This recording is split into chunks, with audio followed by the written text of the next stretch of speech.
Dear student अस्सलाम वालेकुम। आज हम स्टार्ट करेंगे चैप्टर रिप्रोडक्शन। तो सबसे पहले हम आते हैं रिप्रोडक्शन की डेफिनेशन की तरफ। तो रिप्रोडक्शन वो फिनोमेना है जिसमें लिविंग ऑर्गेनिज्म प्रोड्यूस करता है other living organism like themselves. इसी फिनोमेना को हम कहते हैं रिप्रोडक्शन। रिप्रोडक्शन की टू इम्पोर्टेंस है। एक इम्पोर्टेंस ये है कि रिप्रोडक्शन का फिनोमेना जो है इसमें एक लिविंग ऑर्गेनिज्म अपनी स्पीशीज को मेंटेन रखने के लिए ये फिनोमेना करती है, या हम इसको इस तरह कहेंगे कि इसमें स्पीशीज अपनी लाइफ को फर्दर मेंटेन करने के लिए ये फिनोमेना करती है। और दूसरा इम्पोर्टेंस रिप्रोडक्शन का ये है कि इसमें करेक्टर जो है वो एक जनरेशन से दूसरी जनरेशन में ट्रांसफर होती है। तो इस टू इम्पोर्टेंस के लिए ये लिविंग ऑर्गेनिज्म जो है ये रिप्रोडक्शन फिनोमेना करते हैं। तो इसी चैप्टर में हम पढ़ेंगे ह्यूमन रिप्रोडक्टिव सिस्टम के बारे में। तो ह्यूमन रिप्रोडक्टिव सिस्टम की एक कैरेक्टरिस्टिक ये है कि ये यूनिसेक्सुअल है, यानी मेल और फीमेल जो अलग अलग है। दोनों सिस्टम जो है वो एक इंडिविजुअल में नहीं है, बल्कि मेल अलग है और फीमेल अलग है। इसी तरह दूसरी कैरेक्टरिस्टिक ह्यूमन रिप्रोडक्टिव सिस्टम की ये है कि ये सेक्सुअल डायमॉर्फिज्म शो करती है। सेक्सुअल डायमॉर्फिज्म का मतलब ये है कि हम क्लियरली डिफरेंशिएट कर सकते हैं कि what is difference between male and female human. तो इसी को हम कहते हैं सेक्सुअल डायमॉर्फिज्म। तो पहली बात हम करते हैं मेल रिप्रोडक्टिव सिस्टम के बारे में। मेल रिप्रोडक्टिव सिस्टम है तो इसमें डिफरेंट कंपोनेंट्स है। सबसे पहले जो कंपोनेंट्स है वो टेस्टिस है, इसके बाद डक्ट सिस्टम है, तीसरे नंबर पर एक्सेसरी ग्लैंड्स है और लास्ट में एक्सटर्नल जेनिटलिया है। तो सबसे पहले हम आते हैं टेस्टिस की तरफ। तो इस टेस्टिस को हम कहते हैं मेल गोनेड्स, इसको हम मेल गोनेड्स भी कहते हैं। And these male gonads they are two in number. Male में जो है ये टू इन नंबर होते हैं, लेफ्ट एंड राइट। दूसरी बात टेस्टिस की ये है कि they are present outside the body, outside the body. ये बॉडी से बॉडी के बाहर मौजूद होते हैं in a pouch like structure, and that pouch like structure is known as scrotum. और ये एक पाउच लाइक स्ट्रक्चर में मौजूद होते हैं, उसी पाउच लाइक स्ट्रक्चर को हम कहते हैं स्क्रूटम। जिस तरह ये डायग्राम में दिखाया गया है कि स्क्रूटम जो है ये बॉडी से आउटसाइड होती है। जब ह्यूमन मेल की डेवलपमेंट होती है तो उसी दौरान ये जो टेस्टिस होते हैं ये एब्डोमिनल कैविटी में होते हैं, लेकिन जस्ट बिफोर द बर्थ ये टेस्टिस एब्डोमिनल कैविटी से स्क्रूटम में मूव करते हैं थ्रू अ कैनाल। इस कैनाल को हम इंग्वियल कैनाल कहते हैं। इस इंग्वियल कैनाल के थ्रू बिफोर बर्थ मेल जो है उसमें ये जो टेस्टिस है ये एब्डोमिन से और ये एब्डोमिन है, इसी एब्डोमिन से ये मूव करते हैं टुवर्ड द स्क्रूटम। अब इसकी इंपॉर्टेंस है वो हम देखेंगे कि इसकी इंपॉर्टेंस क्या है। जब ये यहाँ पर स्क्रूटम में मूव करते हैं तो इस स्क्रूटम में इसकी पोजीशन जो है वो फिक्स होती है। किसके थ्रू ये फिक्स होती हैं? तो यहाँ पर ये फाइब्रियस बैंड्स होते हैं, फाइब्रियस कनेक्टिव टिश्यूज होते हैं। इसी फाइब्रियस कनेक्टिव टिश्यूज को हम कहते हैं ग्यूबरनेकुलम। तो ये जो ग्यूबरनेकुलम है और दूसरा इसकी जो पोजीशन मेंटेन करते हैं वो स्पर्मेटेड कार्ड है। तो स्पर्मेटेड कार्ड और ग्यूबरनेकुलम, स्पर्मेटेड कार्ड एक बैंड्स लाइक स्ट्रक्चर होती है। अगर हम बात कर ले कि स्पर्मेटेड कार्ड है तो इसी स्पर्मेटेड कार्ड में ये एक card thick card like structure होती है और इसी में जो है ना ये ब्लड वेसल्स एंटर होते हैं और वास डिफरेंस मूव करते हैं इनटू द एब्डोमिनल कैविटी। तो ये जो स्पर्मेटेड कार्ड है और ये जो ग्यूबरनेकुलम है दे मेंटेन पोजीशन, दे मेंटेन टेस्टिस पोजीशन। ये जो टेस्टिस है इसकी पोजीशन मेंटेन करते हैं, ठीक है। अच्छा, अगर हम यहाँ पर टेस्टिस के इंटरनल स्ट्रक्चर को देखें, यहाँ पर हम बात करते हैं कि why these testis are present outside the body in a sac like structure that is known as scrotum. तो ये स्क्रूटम में क्यों प्रेजेंट होते हैं? तो इसकी मेन वजह यह है कि स्क्रूटम में टेम्परेचर जो है वो बॉडी से 2 डिग्री सी बिलो होता है, यानी यहाँ पर स्क्रूटम में टेम्परेचर 35 डिग्री होगा और जबकि बॉडी टेम्परेचर जो है वो 37 डिग्री होता है। तो why this temperature here below? So this temperature, ये जो यहाँ पर जो कम है 35 डिग्री से है, इसकी एक इम्पोर्टेंस ये है that are important for the process of spermatogenesis. Spermatogenesis process के लिए टेम्परेचर जो है वो 35 डिग्री से रिक्वायर्ड है। अगर ये टेम्परेचर बढ़ा दिया जाए तो इसमें स्पर्म की डेथ अकर होती है, ठीक है। तो यहाँ पर इसलिए ये जो टेस्टिस है they are present just outside the body. अच्छा, अगर हम यहाँ पर टेस्टिस की इंटरनल स्ट्रक्चर की तरफ आए तो इंटरनल स्ट्रक्चर में यहाँ पर टेस्टिस में क्या प्रेजेंट होता है उसी को हम अब डिस्कस कर लेंगे। तो यहाँ पर अगर ये टेस्टिस है, अगर इसको हम एग्जांपल टेस्टिस की स्ट्रक्चर अगर हम ड्रा कर रहे हैं, for example structure of testis, structure of testis है, तो इसी टेस्टिस से टेस्टिस के इर्द गिर्द एक कनेक्टिव टिश्यूज प्रेजेंट होता है जो कि इस टेस्टिस को सपोर्ट करता है, और उसी फाइब्रियस कनेक्टिव टिश्यूज लेयर को हम कहते हैं tunica, tunica albuginea. Tunica albuginea is a layer that surround from each testis to support the testis. फिर अगर हम इसकी क्रॉस सेक्शन कर लें, क्रॉस सेक्शन कर लें तो इसी क्रॉस सेक्शन में टेस्टिस में कंपार्टमेंट मिलते हैं, इस तरह की पार्टीशन होती है। ये जो यहाँ पर पार्टीशन होते हैं इनसाइड द टेस्टिस, इसको हम टेस्टिकुलर सेप्टम कहते हैं, टेस्टिकुलर सेप्टम। तो यहाँ पर ये जो ब्लैक कलर वाले हैं इसको हम कहते हैं टेस्टिकुलर सेप्टम। ये जो टेस्टिकुलर सेप्टम होते हैं ये भी ट्यूनिका अल्बुगिना से बने होते हैं। इस टेस्टिकुलर सेप्टम में जो कि ये जो स्ट्रक्चर प्रेजेंट होते हैं, ये टेस्टिकुलर सेप्टम हो गए, और अब इसमें ये जो कंपार्टमेंट आते हैं, इसी कंपार्टमेंट को हम कहते हैं टेस्टिकुलर कंपार्टमेंट, या इसको हम कहते हैं लॉब्यूल्स। तो यहाँ पर ये लॉब्यूल है। तो अगर इंटरनली क्रॉस सेक्शन हम टेस्टिस को देखें तो इसमें इंटरनली लॉब्यूल्स प्रेजेंट होते हैं, ये लॉब्यूल्स हैं यानी कंपार्टमेंट है। अब इसी लॉब्यूल्स के अंदर क्या होते हैं, तो इसी लॉब्यूल्स के अंदर जो है ये स्मॉल ट्यूब्यूल्स होते हैं, इस तरह के क्वाड ट्यूब्यूल्स प्रेजेंट होते हैं। ये क्वाड ट्यूब्यूल अगर आगे जाकर इस तरह स्ट्रेट हो जाते हैं, तो यहाँ पर इसी कंपार्टमेंट में ये ट्यूब्यूल जो है ये प्रेजेंट होते हैं। तो ये रेड कलर जो है ये ट्यूब्यूल्स है जो कि इसी कंपार्टमेंट में या इसी लॉब्यूल में प्रेजेंट होते हैं। यहाँ पर ये जो आगे जाते हैं ये स्ट्रेट हो जाते हैं।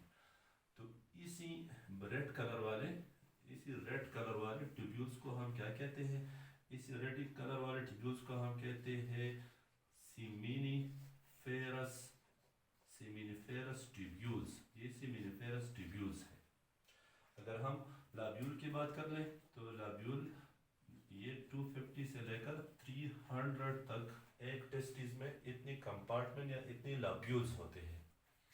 अगर सेमिनिफेरस ट्यूब्यूल्स की बात कर लें तो यहाँ पर 1 से लेकर 3 तक पर लॉब्यूल इसमें सेमिनिफेरस ट्यूब्यूल्स होते हैं, यानी एक सेमिनिफेरस ट्यूब्यूल्स में एक लॉब्यूल्स में 1 to 3 मैक्सिमम जो है सेमिनिफेरस ट्यूब्यूल्स होते हैं। तो इसलिए अगर हम टोटल सेमिनिफेरस ट्यूब्यूल्स की बात कर लें, टोटल सेमिनिफेरस ट्यूब्यूल्स की, तो ये तकरीबन 900 नंबर होते हैं। 900 नंबर हमने मैक्सिमम ले लिया, जो कि यहाँ पर भी मैक्सिमम ले लिया, यहाँ पर भी मैक्सिमम ले लिया। तो जितने भी सेमिनिफेरस ट्यूब्यूल्स है एक टेस्टिस में तो तकरीबन 900 होते हैं। अब ये जो सेमिनिफेरस ट्यूब्यूल्स है इसके हम डिटेल में जाएंगे, लेकिन यहाँ पर एक बात नोट कर लें कि ये जो सेमिनिफेरस ट्यूब्यूल्स है ये वो ट्यूब्यूल्स होते हैं जिसमें स्पर्मेटोजेनेसिस अकर होती है, स्पर्मेटोजेनेसिस। तो स्पर्मेटोजेनेसिस प्रोसेस जो है वो इसी सेमिनिफेरस ट्यूब्यूल्स में अकर होते हैं। अच्छा, तो ये तो इंटरनल स्ट्रक्चर हो गई टेस्टिस की। इंटरनल स्ट्रक्चर में जो आउटर लेयर है उसको हम कहते हैं ट्यूनिका अल्बुमिना, और इसी से जो है ना फर्दर ये स्ट्रक्चर बनते हैं और इसमें ये स्ट्रक्चर प्रेजेंट होते हैं। अच्छा, अगर हम इसी सिमिलिपेरस ट्यूब्यूल्स की बात कर लें तो ये जब आगे जाते हैं तो इस तरह ये स्ट्रेट हो जाते हैं और यहाँ पर ये एक नेटवर्क बनाते हैं। ये जो नेटवर्क बनाते हैं, इसी नेटवर्क को हम कहते हैं रीटी टेस्टिस। ये फॉर एग्जांपल ये आगे जाकर इस तरह एक नेटवर्क बनाती है। इसी नेटवर्क को हम कहते हैं रेटी टेस्टिस। ये रेटी टेस्टिस है। अब ये जो रेटी टेस्टिस है ये आगे जाकर अदर स्मॉल डक्ट्स यानी अदर स्मॉल ट्यूब्स बनाते हैं। उसी अदर स्मॉल डक्ट्स या ट्यूब्स को हम कहते हैं वास एफरेंस। तो ये जो आगे जाकर ये हमारे पास बनाते हैं, क्या बनाते हैं? वास एफरेंस बनाते हैं। तो ये वास एफरेंस है। वास एफरेंस जो है वो तकरीबन 10 to 20 इन नंबर होते हैं। ठीक है, सेमिनिपेरस ट्यूब्यूल्स रेटी टेस्टिस बनाते हैं। रेटी टेस्टिस आगे जाकर वास एफरेंस बनाते हैं जो कि 10 से 20 नंबर होते हैं। यही वास एफरेंस आगे जाकर कंबाइनली एक डक्ट पे एक ट्यूब में खुलते हैं। उसी ट्यूब को हम कहते हैं क्या? इपीडायडेमस। ये इपीडायडेमस है। तो ये हमारे पास डक्ट सिस्टम स्टार्ट होता है। डक्ट सिस्टम ये सेमिनिपेरस ट्यूब्यूल से स्टार्ट होता है। ये सेमिनिपेरस ट्यूब्यूल डक्ट सिस्टम का फर्स्ट पार्ट है। इसके बाद हमारे पास रेटी टेस्टिस आते हैं, फिर उसमें वास एफरेंस आते हैं। वास एफरेंस एक लार्जेस्ट डक्ट में ओपन होते हैं, उसको हम इपीडायडेमस कहते हैं। ये जो इपीडायडेमस होती हैं, इपीडायडेमस इसकी लेंथ जो है तकरीबन 6 मीटर तक होती है, जो कि तकरीबन 20 फीट के बराबर होती है। तो यहाँ पर हम कहेंगे कि ये जो इपीडायडेमस है इसकी लेंथ जो है वो 6 मीटर है। That is equal to 20 feet. यहाँ पर ये 20 फीट के बराबर होती है। अब ये जो इपीडायडेमस है इसमें क्या होता है? इसमें दो बातें नोट कर लें कि यहाँ पर जो है ये स्पर्म मैच्योर होता है। स्पर्म मैच्योर होता है। स्पर्म मैच्योरेशन से यहाँ पर क्या मतलब है कि स्पर्म जो है वो फिजियोलॉजिकली मैच्योर होता है।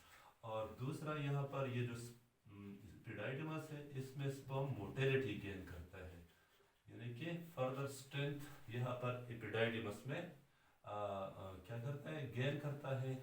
और दूसरा इसमें जो स्पर्म है यहाँ पर स्पर्म स्टोर होते हैं इपीडायडेमस में। ये इपीडायडेमस यहाँ पर इपीडायडेमस है। ये इपीडायडेमस यहाँ से इस बेस से ख़त्म हो जाता है और फिर उसके बाद एक और डक्ट ओपन होती है। उसी डक्ट को हम कहते हैं वास डिफरेंस कहते हैं। तो ये वास डिफरेंस शुरू हो गई। ये वास डिफरेंस है। तो वास डिफरेंस जो है ये बेस से शुरू होती है। ये एपिडाइडमस के बेस से शुरू होती है और ये आगे जाकर एब्डोमिनल कैविटी में एंटर होती है और एब्डोमिनल कैविटी में ये आगे जाकर इस तरह की एक आउटग्रोथ बनाती है। इसको हम एम्पुला कहते हैं और फिर ये आगे जाकर यूरेथ्रा में ओपन होती है और वही यूरेथ्रा जो है वो आगे जाकर यूरिनो जेनिटल ट्रैक्ट में या यूरिनो जेनिटल ओपनिंग में ओपन होती है। तो ये जो वास डिफरेंस है ये कहाँ पर जाती है? एब्डोमिनल कैविटी में। एब्डोमिनल कैविटी में यहाँ पर हम लिखेंगे कि ये यूरिनरी ब्लैडर है। यहाँ पर ये क्या है? Urinary bladder. तो इसी यूरिनरी ब्लैडर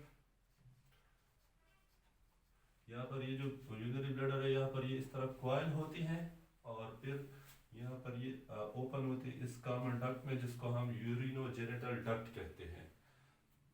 यहाँ पर जो स्वेलिंग होती है एम्पुला इसको कहते हैं और इस एम्पुला में एक ग्लैंड्स ओपन होता है, इसी को हम कहते हैं सेमिनल वेसिकल्स। तो यहाँ पर अगर आप इस ग्लैंड को देखें तो हम इसको कहते हैं सेमिनल वेसिकल। ये जो सेमिनल वेसिकल तक का जो डक्ट सिस्टम है इसको हम कहते हैं वास डिफरेंस। सेमिनल वेसिकल से आगे जो डक्ट शुरू होता है उस डक्ट को हम कहते हैं एजेकुलेटरी डक्ट। ये फिर एजेकुलेटरी डक्ट स्टार्ट होता है। जहाँ पर ये एजेकुलेटरी डक्ट ओपन होता है और ये यूरेथ्रा, इसको हम कहते हैं यूरेथ्रा। यूरेथ्रा दरअसल में यही पार्ट है जिसमें यूरिन पास होता है। और ये जो यूरेथ्रा है इसके नीचे एक ग्लैंड होती है, एक कॉमन ग्लैंड होती है। इसी कॉमन ग्लैंड को सिंगल ग्लैंड है जो कि एक आलमंड शेप है। इसी ग्लैंड को हम कहते हैं प्रोस्टेट ग्लैंड। ये प्रोस्टेट ग्लैंड है।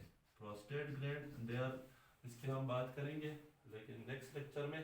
प्रोस्टेट ग्लैंड जो है they are present just below the urinary bladder. फिर ये जो आगे ये जो कॉमन ओपनिंग होती है, this common opening is known as urinogenital opening. इसको हम यूरिनोजेनिटल अपर्चर, यूरिनोजेनिटल ओपनिंग कहते हैं। यूरिनोजेनिटल ओपनिंग इसको हम इसलिए कहते हैं कि इस ओपनिंग के थ्रू जो है, इस ट्रैक के थ्रू यूरिन भी पास होता है और मेल गैमेट भी पास होती है। तो ये कॉमन पाथ है मेल में जिसमें यूरिन और स्पर्म जो है एक ही रास्ते से वो पास होते हैं। इसकी बैक साइड पर, डॉर्सल साइड पर 2 अदर ग्लैंड्स ओपन होते हैं। उसी 2 ग्लैंड्स को हम कहते हैं कॉपर ग्लैंड्स। इस कॉपर ग्लैंड्स को हम बल्बो यूरेथ्रल ग्लैंड्स भी कहते हैं। तो ग्लैंड्स के बाद हम नेक्स्ट लेक्चर में करेंगे, लेकिन यहाँ पर सिर्फ हम डिस्कस करेंगे मेल रिप्रोडक्टिव सिस्टम के बारे में। तो यहाँ पर ये जो मेल यूरेथ्रा है, ये यूरेथ्रा जो है यहाँ पर अगर हम इसको फर्दर ड्रा कर लें तो इससे जो है ना इस तरह की एक फ्लैशी आउट ग्रोथ होती है। इस फ्लैशी आउट ग्रोथ को इसी फ्लैशी आउट ग्रोथ को जो है हम पीनस कहते हैं। तो ये जो है ये पार्ट जो है इसको हम पीनस कहते हैं। पीनस जो है वो एक्सटर्नल जेनिटेलिया की पार्ट है। जेनिटेलिया, एक्सटर्नल जेनिटेलिया में पीनस आता है। और ये जो पीनस है they are used to insert what male gamete into the female body. यहाँ पर ये जो ओपनिंग होती है इसको हम कहते हैं यूरिनोजेनिटल ओपनिंग।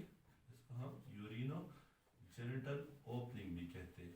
इसी यूरिनोजेनिटल ओपनिंग के थ्रू जो है वो जो है स्पर्म भी पास हो सकता है आउटसाइड, यूरिन भी पास होता है। तो यहाँ पर हमारे पास मेल रिप्रोडक्टिव सिस्टम की जो मेन पार्ट्स है जिसमें हमारे पास गोनेड्स, डक्ट्स और एक्सटर्नल जेनिटेलिया वो तकरीबन क्लियर हो गए। नेक्स्ट लेक्चर में हम ग्लैंड्स की बात करेंगे that are related with the human male reproductive system.